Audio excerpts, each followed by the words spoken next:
Hi, I'm Lou Giroud with Giroud Consulting. Today I want to talk with you about strategic planning versus execution. What do you think is more important for the success of your business? The answer is both.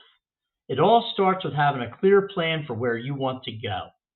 However, the best plan is worthless without flawless execution. I have found through the years that many companies develop a great plan for their business. Unfortunately, in many cases, the plan kicks off with a bang and then fizzles.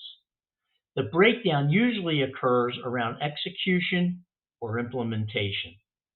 As a business owner, how do you make sure your plan doesn't fall into the wastebasket?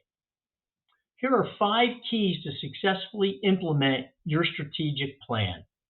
1. As the CEO or business owner, you need to lead the planning team. 2, you and your planning team must determine the specific action steps required to execute each part of the plan. 3, assign your team members responsibility for each action step of the plan with a deadline for completion. 4, meet with your planning team on a regular basis to review progress and challenges. 5, finally, you and your team need to consistently analyze your business results and adjust your plan or action steps as circumstances change. Bottom line, a solid plan is the roadmap for taking your business where you want it to go. But you'll never get there unless you take charge and execute flawlessly.